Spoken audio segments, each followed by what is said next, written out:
Good morning, guys. I got a quick little replay here from InsiDS for our War League matchup. He's playing against Smirf account, so I don't know who that is. I do know it's against him. Well, him playing fairies against Smirf account playing Black Wings. And I know he gets 2-0. So we're going to go through, see some of the plays, what happened. We only want... Unfortunately, it's not going to show it from InsiDS' point of view.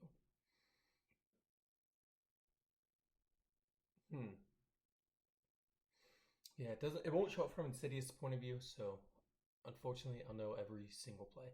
So the point of this was just to kind of see who plays what, how it works out, but already seeing this hand from Smirf account, that is pretty powerful. I don't know how he plays it. Like I said, all I know is InsiDS gets 2-0'd. So sets 1. So what was that? Just a bottomless. Just bottomless. So if they're setting 1, I don't know. I think I like to save Card Trooper here. I don't know.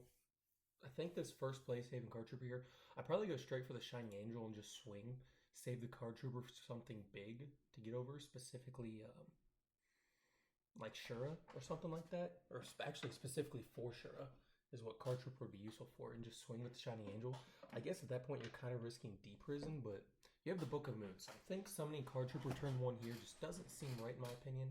I would go with the Shining Angel, save that Card Trooper for the Shura.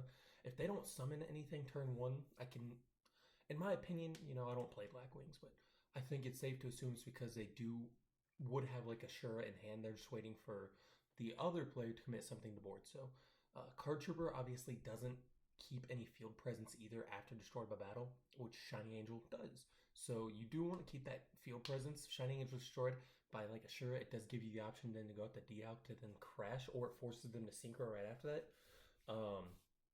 So I think turn 1 here, summoning Card Trooper, not the right play. I don't know if that ended up mattering. Milling 3. I'm not even sure I like Card Trooper in Fairies. I've never tried it. InsiDS said he has liked it quite a bit, and some of the other people who've played it in the chat really enjoy it. 1900 is pretty important, but like I said, Card Trooper is not good for its mill. It's not even good for its draw. The draw is good, but it's really good for the 1900 to get over things like Shura. So I think that's what you want to save for is, the Shura play here in this case, while just swinging with the Shining Angel, and then using Shining Angel to keep some kind of a board presence after it's destroyed. So he does set 2. I guess that's okay when you have Solemn Judgment. What you're risking here is a Heavy Storm. Typically not the greatest of things because setting more back rows, you're playing into the Icarus attack. Smurf count's not really telegraphing an Icarus attack. You do have the Solemn Judgment just in case, but just seeing how many cards they have in their hand, you now have to save Solemn almost specifically for an Icarus attack or Heavy Storm, because I don't know, like there's a lot of threats that can get around. How do I put this? I don't know how to say some words. When you're committing so many cards to board, and you have a threat of specifically 3 Icarus attacks and Heavy Storm, that's what you have to save the Solemn Judgment for now. Where you could normally play around Heavy Storm and Icarus attack by just setting less cards, you no longer have that option. You have to have the Solemn Judgment for those cards, instead of being able to save your Solemn Judgment for, I don't know, like Dark Arm Dragon, for example. So if Smurf account has, in this case, obviously I say his hand, but if he has several cards being here 2 Icarus attacks, the Solemn Judgment has to go towards one of those. Now he has essentially a free synchro, which means you have to use your Book of Moon for the synchro, which means he has like a free, I don't know, brain control or something like that. So I personally am not a fan. I guess I do understand it, but when they still have so many cards in their hand, I don't know if setting 3 is going to be the right play. But at the end of the day, Smurf account's hand is extremely powerful. Here he's probably just going to set Bayou, set an Icarus, or normal summon, I guess. Card Trooper did go down. I wasn't really thinking about that. So again, another reason that Shining Angel just would have been better to summon. Because if he had summoned Shining Angel, it forces some of these cards. Because he set bottomless turn 1 instead of setting up an Icarus to follow up for turn 2 play, you have the Dust Tornado potentially to snipe one of the Icarus. You already set the Solemn, so you have that. If he does use Icarus on Shining Angel, you still go 2 for 2. It's not that big of a deal. That card trooper, like I said, definitely should have been saved for uh, running over a monster to try to get that +1 on battle while not losing out the Icarus attack. Here you do have the Shining Angel. Alternatively, you can normal summon that Dialk and just use Dialk's effect to try to get a banish while keeping your Herald online. Well, I guess your Herald's still online, but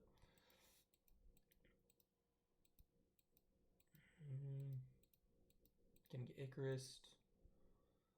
Do you Solemn here? I think it's almost worth Solemning. The problem is now, like I said, you set so many cards that if he targets anything but Solemn and you go Solemn, well, Smurf Count has his own Solemn. So no matter what, if he targets anything but the Solemn, what is that, Book of Moon? If he Solemns here to try to get that +1, uh, he's going to lose 3 cards. But he lets it go, which ends up being good play.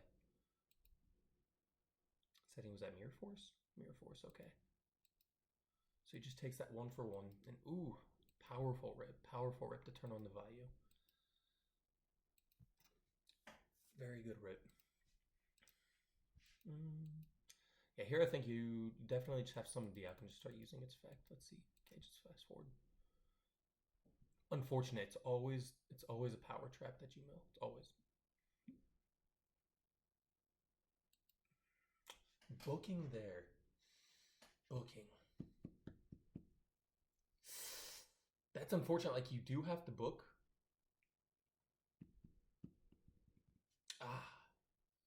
You have to book to save your monster because you didn't banish. But just because of the Icarus attack, that means you're now... It's the same thing as going -3 just to get rid of 1 monsters. Because you're going to Solemn, potentially the Icarus. He's going to Solemn. That's tough. Maybe here... You could summon Warrior Lady. You could summon Herald and go for a Goya or something like that. Okay, you hit a monster. I think you just swing now. Nope, you just swing. My opinion, you just swing because it plays around the Icarus and you get your Nova back. Summon that DD Warrior Lady, you should just save that for like setting at main phase 2. Yeah, you save that for main phase 2. Yeah, I personally would just save that DD Warrior Lady, set it main phase 2. Just because, again, if I swing here, I've already gone -1 on the Sirocco because of the Book of Moon. So an Icarus attack is going to make me lose even more momentum. Obviously, from this position, I can see here that Smurf Count has a Solemn. It's not something that you have to always think about play against. You know you do have Solemn to try to get that, but that's still 2 for 2. I think at this point, maybe even on the bottomless, it might be worth it to chain Dust Tornado to randomly try to snipe one of the back rows to preemptively activate, but nah, that's definitely not the play.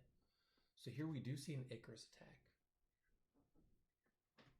So that way, because we're going to target Alchemist to make it miss timing.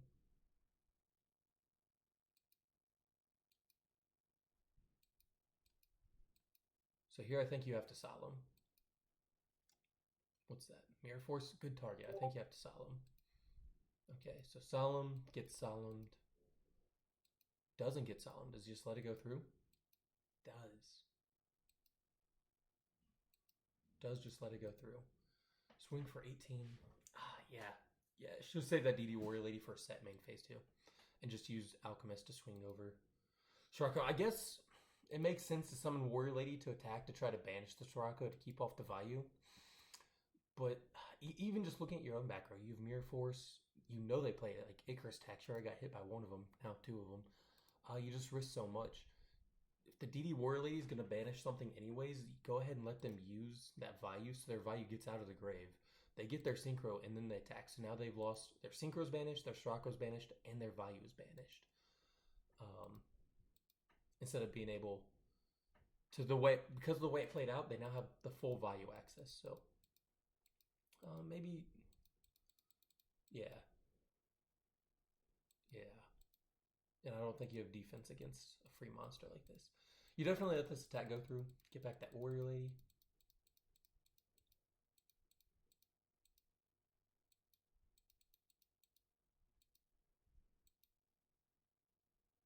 Used the Mirror Force.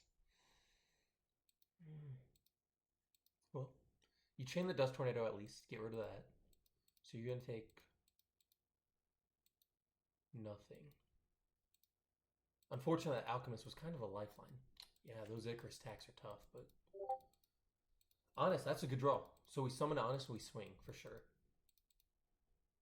Oh. No, you definitely summon Honest, swing, and bounce back to hand. For sure. Oh my gosh.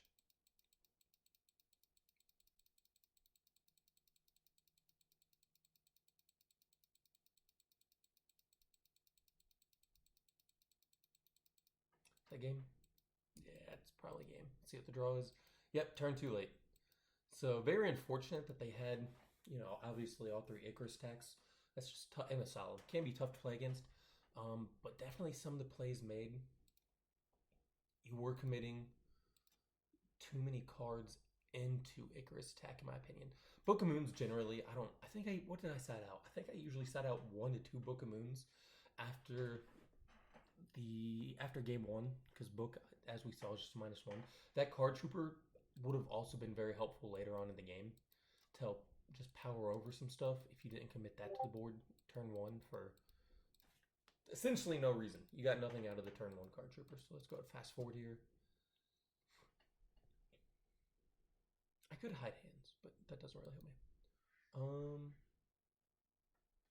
And then powerful opening. So here, playing into Icarus attack again, because all they gotta do is just set a monster, set Icarus attack. You could essentially maybe in-phase Dust Tornado snipe one of them, but that's not what we ever want to do. I think just summoning T-King, setting Bottomless is more than enough. Bottomless gets rid of any threat that can be normal summoned over the T-King, and then Dust we save for the following turn because you're planning your T-King to stay alive. So I think we could just set these two, save the Dust Tornado. Because right now you're also losing out not only 2 Icarus attacks, but you just set yourself up for losing out to Heavy Storm too. Assuming Smirf count plays Heavy Storm. Obviously we haven't seen that yet, but...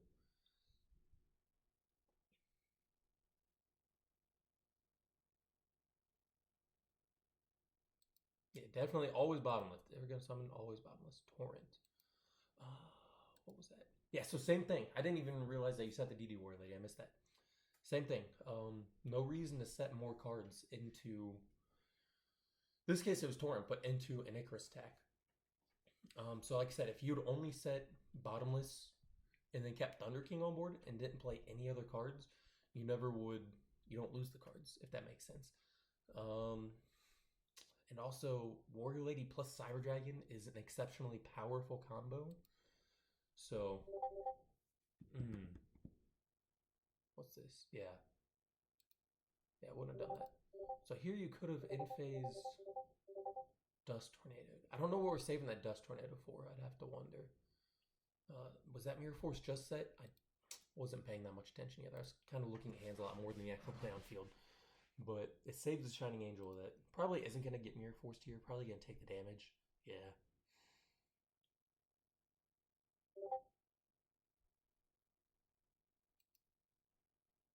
Okay, so Dust Tornado, Black Whirlwind to stop them from getting a Vayu.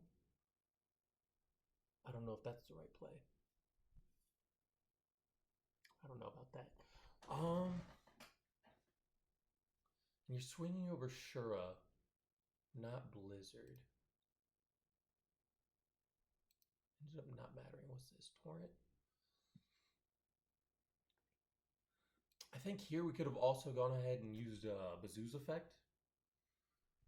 Because you have Torrent set to just set up your Banish Zone for Alchemist on the following turn is obviously a play. Icarus attack would have sniped both of them, which is unfortunate. So you're going to end up having to play into your own Torrent just because Blizzard is a powerful card. I don't suppose Smurf count is ever going to summon a monster if these attacks go through. Probably not going to happen.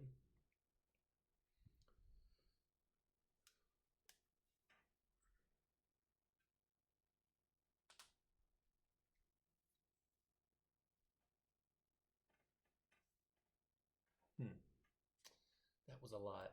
That was a lot. I don't think there's any other way you could have played that, but that was a lot. Like I said, I think we should have used Bazoo a little bit sooner to set up the Banish Zone.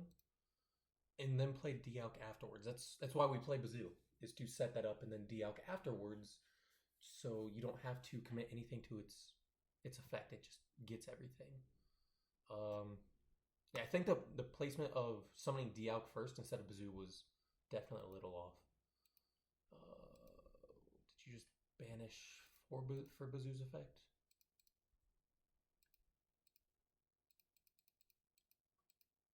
Might have just banished 4 cards for Bazoo.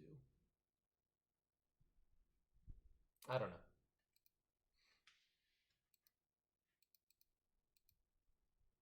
Oh man, that's tough because actually Bazoo in this specific situation is pretty good. That Snowman Eater's a little tough to deal with, but Bazoo's definitely just generally a good card. Force them to go Go-Yo instead of anything else. But that Honest in Hand, if you draw a Recruiter here, that's really good. It's really powerful if you draw a Recruiter here. Or Dialk. That's really good too.